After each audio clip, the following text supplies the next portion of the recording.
বিদ্যুতের বিল রিচার্জ করতে গিয়ে চরম বিপাকে পড়লেন এক অসহায় রিকশা চালক। অভিযোগ, সোনামুড়া বিদ্যুৎ অফিসে 800 টাকার রিচার্জ করার পর তিনি পান মাত্র 9 ইউনিট বিদ্যুৎ। এতে হতাশ হয়ে বিদ্যুৎ অফিসে কান্নায় ভেঙে পড়েন তিনি। অভিযোগ, সামান্য আয়ের টাকা দিয়ে রিচার্জ করেও প্রত্যাশিত বিদ্যুৎ না পাওয়ায় তিনি দিশেহারা হয়ে পড়েছেন। বিষয়টি নিয়ে বিদ্যুৎ দপ্তরে অভিযোগ জানানো হয়েছে। ঘটনার কারণ জানতে সংশ্লিষ্ট দপ্তরের হস্তক্ষেপের দাবি উঠেছে। ব্যুরো রিপোর্ট, নিউজ তৎকাল 24। মানে তারা কাউন্টারও জিজ্ঞেস কিছু কইছে না, আমরা 800 টাকা দিয়ে 9 ইউনিট দিছে, তাহলে পার ইউনিট পড়ছে আপনার প্রায় 86 টাকা। আপনি কি করেন দাদু? রিক্সা চালান না? বাড়িতে কে কে আছে?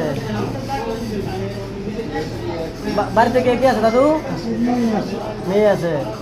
আপনি কান্দেন গিরে, কান্দেন না, কান্দেন না, আমরা কান্দেন না, দেখুন আমরা দেখুন এটা বিষয়, কান্দেন না, দাঁড়ান না, দাঁড়ান। আমরা আপনারা দেখছেন নিউজ তৎকাল 24।